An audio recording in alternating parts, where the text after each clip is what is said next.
Assalamualaikum warahmatullahi wabarakatuh.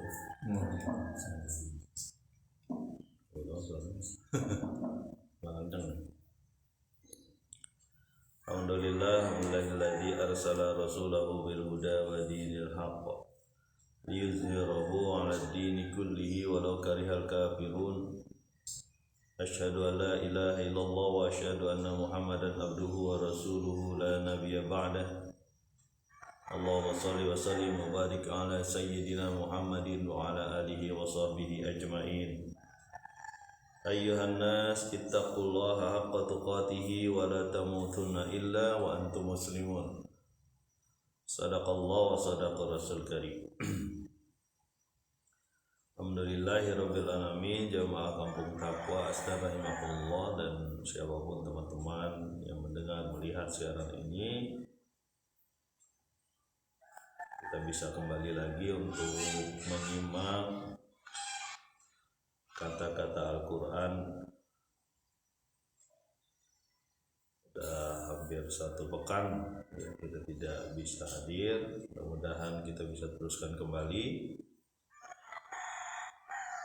Kita ingatkan bahwa beberapa hari yang lalu kita sudah masuk di surat baru, surat As-Sajdah ya. Surat yang ke-32.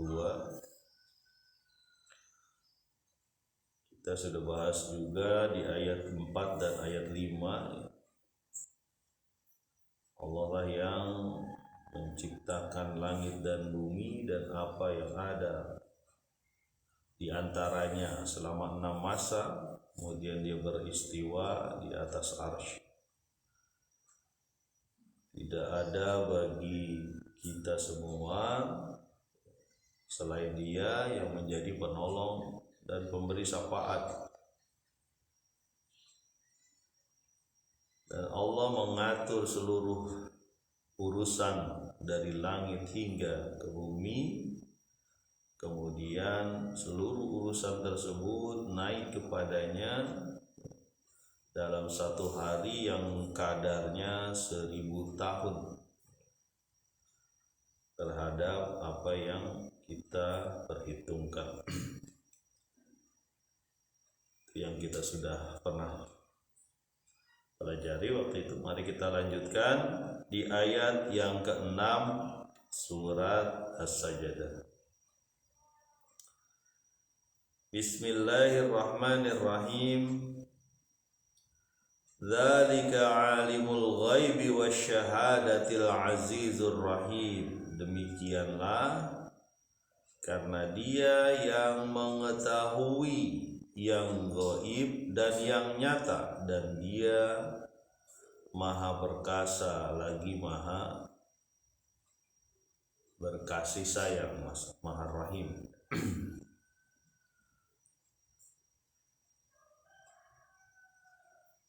Kalau kita perhatikan ayat ini, penegasan dari Allah bahwa Allah lah yang mengetahui yang gaib dan yang nyata. Allah mengetahui seluruh kadar, seluruh ukuran yang dia ciptakan. Sebenarnya alam ini terbentang begitu lebar ketika kita menuruti fitrah, baik dari diri kita juga terdapat ayat-ayat Allah. Dari hewan pun begitu, ikan di lautan, tanaman, tumbuhan yang beraneka ragam, beraneka rasa, beraneka warna dan beraneka bau. Wanginya juga berbeda-beda. Allah lah yang mengetahui yang nyata dan yang gaib. Kita manusia betapa lemah. Bagi kita bagaimana makanan bisa menjadi tenaga, itu pun gaib bagi kita. Nggak pernah kita tahu karena berada di dalam tubuh kita. Makanan menjadi kotoran itu pun gaib. Bagaimana yang tadinya keras bisa menjadi sangat lembut dan wanginya busuk. Allah mengetahui hal tersebut. Begitupun apa yang ada di bawah, di dalam bumi. Kita sama sekali nggak tahu apa yang ada di bawah tanah kita, rumah kita gitu. Kita nggak pernah tahu. Allah yang mau tahu. Itulah makanya salah satu ustadznya Nabi Musa atau pemberi nasihat kepada Nabi Musa ya, disebutkan tuh Khidir ya. Itu menegakkan dinding ya. Dinding orang yang sudah rubuh ditegakkan. Nabi Musa juga bingung kenapa nih orang kayak tukang bangunan dinding. Ternyata memang ada harta di situ yang harus ditegakkan, jangan sampai kebongkar. Nanti kalau anak yatimnya sudah besar baru bisa ketahuan. Jadi banyak hal-hal gaib yang baik nyata ataupun gaib yang Allah tahu dan sesuai dengan kadar. Matahari ya menyinari bumi itu cukup kadar. Kalau kadarnya lebih tinggi dari sinar matahari yang sekarang 100 derajat misalnya, bisa membuat panas, air bisa mendidih, nggak bisa kita tinggal di bumi. Jadi Allah Subhanahu wa ta'ala itu alimul ghaibi wasyahadah. Allah mengetahui yang gaib dan yang nyata. Kalau yang gaib lebih jauh lagi. Manusia itu menjelajahi bumi baru sebagian kecilnya saja. Karena banyak bagian-bagian bumi yang tidak kita bisa jelajahi hingga hari ini. Jadi betapa lemah manusia di hadapan Allah Subhanahu wa ta'ala. Belum lagi kita nengok ke atas. Ada ribuan bintang.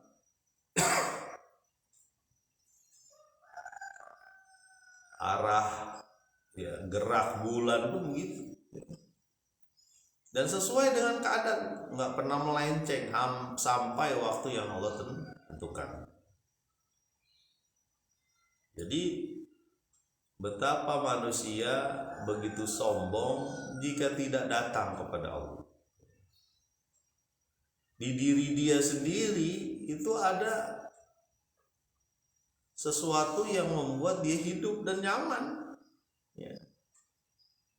Saya pernah ngobrol tuh sama orang yang ini kekurangan indera penciuman. Tidak ngobrol, saya mendengar pernyataan dia ya. Cuma memang dia pernah ngobrol dengan saya ya. Tapi ketika dia kekurangan indera penciuman, dia sampai bilang begini tuh, beruntunglah kita yang masih mencium bau busuk, kata dia. Karena betapa sulitnya ketika dia indera penciumannya rusak, kurang baik. Beruntunglah kita ketika kita bisa mencium bau busuk. Berarti bau hitut lah, bau kentut, bau apalah, macam kotoran. Di situ pun ada tanda-tanda kekuasaan Allah. Ya. Makanya salah satu ulama tuh pernah menyebutkan betapa kita punya indera yang luar biasa. Akan sangat buruk ketika terasi baunya melati gitu ya. Memang sulit gimana tuh baunya melati tapi rasa terasi. Justru karena baunya itu terasi, belacan bahasa Melayu itu enak. Alimul ghaibi wasyahadah. Begitupun sesuatu yang gaib. Manusia kemarin kita sudah sampaikan, untuk apa yang dia kerjakan besok tidak tahu dia. Perencanaan manajemen model canggih sekalipun nggak pernah tahu itu. Ya. Itu hanya forecast aja, semacam perkiraan saja. Ya. Sampai sekarang itu teknologi mendeteksi gempa itu nggak ada yang pernah akurat, ibaratnya gitu ya. Kalau ada yang akurat, mungkin nggak ada terjadi Jepang sering gempa. Gitu. Pasti mereka punya alat-alat untuk mempercepat pengungsian dan sebagainya. Nggak ada. Jadi betapa Allah Subhanahu wa Ta'ala menguasai seluruh ciptaannya ya. Alimil ghaibi wasyahadah. Al-Azizur Rahim, Allah juga aziz perkasa dan maha penyayang. Dengan mudah Allah bisa menyiksa hambanya. Dengan mudah Allah bisa mengatur seluruh kegiatan. Al-Aziz berarti perkasa. Jangan sampai kita berleha-leha, terlena, menganggap oh ya Allah kan maha pengasih dan penyayang. Kalau kita dosa, kita taubat aja nanti juga dikabulkan. Tapi jangan buat dosa terus ya. Begitu ya. Kadang-kadang kan Allah kan maha pengasih dan penyayang, memaafkan hambanya. Wajar lah kalau kita maksiat. Nggak boleh. Makanya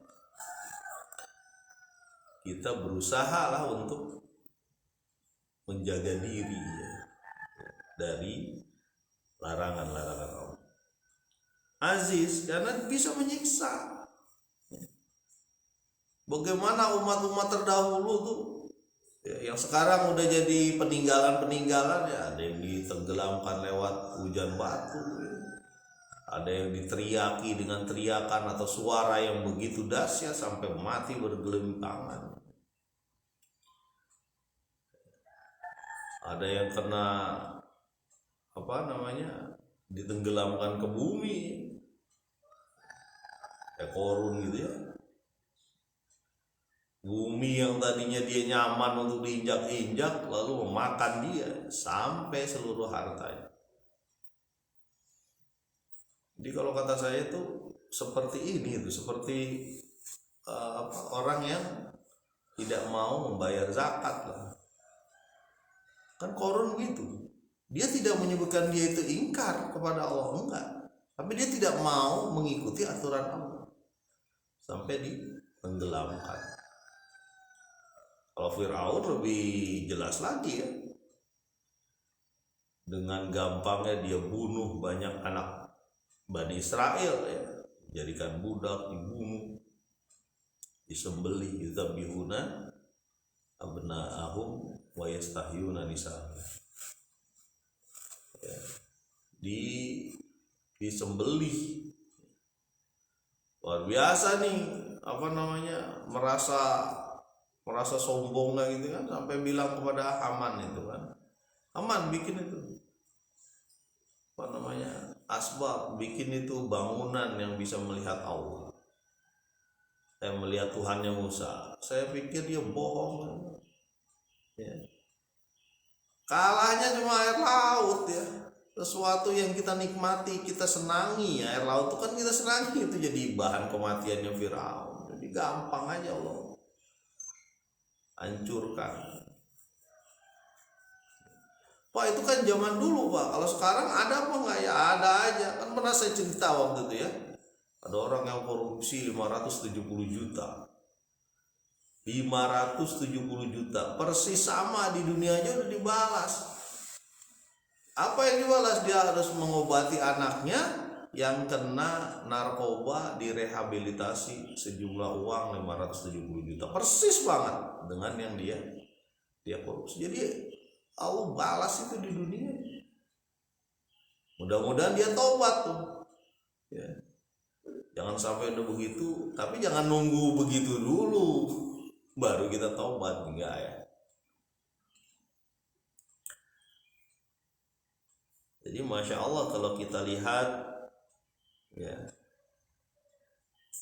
ayat ini mengingatkan kita supaya selalu waspada bahwa ada Allah yang mengetahui yang gaib dan yang nyata, dan dia bisa menyiksa kita dan dia bisa juga merahmati ya, memberi kasih sayang kepada kita. Ayat ke-7 surat As-Sajdah, alladzi ahsana kulla syai'in khalaqahu wa bada'a khalqal insani min tin, yang membaguskan, menyempurnakan seluruh hal yang dia ciptakan, ya, dan memulai penciptaan manusia dari tanah. Nah, ini ahsana, ya, membaguskan atau menyempurnakan seluruh ciptaan, ya. Allah lah yang menyempurnakan seluruh ciptaan dan jadi sempurna, berfungsi sesuai dengan fungsinya. Ada yang berjalan di muka bumi dengan 4 kaki, arba, ya. Ada yang berjalan dengan 2 kaki, ya. Ada yang berjalan dengan perutnya. Siapa yang berjalan dengan perutnya? Ular, cacing, ya. Ada yang tidak perlu berjalan, ya, untuk mendapatkan mangsanya, mendapatkan rezekinya. Ada yang diem aja di lubang, tahu-tahu rezekinya lewat depan, dimakan tuh.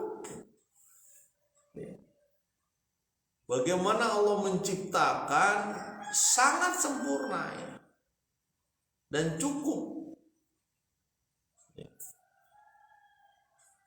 Afala yanzuruna ilal ibili kaifa khuliqat. Kenapa kamu nggak perhatikan unta bagaimana diciptakan? Kendaraan hebat di padang pasir itu, ya, dia sanggup berminggu-minggu jalan itu, ya.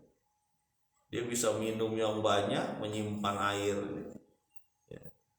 Kalau perlu disimpan lemak-lemaknya di mana, di punuknya itu, ya.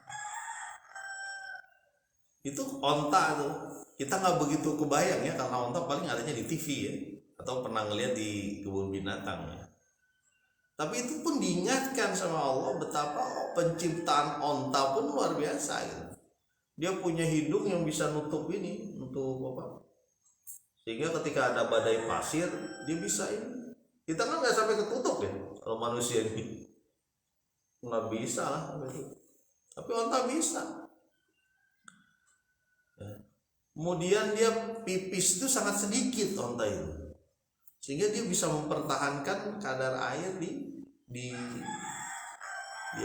tubuhnya. Wa ila samai kaifa rufi'at, begitupun langit bagaimana dia ditegakkan, ditinggikan, bagaimana bumi dihamparkan. Saya pernah nonton itu, ada orang-orang yang punya rumah itu di gunung-gunung, naik tangga dia. Saya bingung tuh gimana itu. Mungkin karena masalah itu dikejar-kejar kali kalau di daerah biasa. Di gunung-gunung naik tangga. Saya ngeri banget ngeliatnya, anak-anaknya juga di bawah naik tangga. Bukan naik motor apalagi, enggak, naik tangga. Berarti itu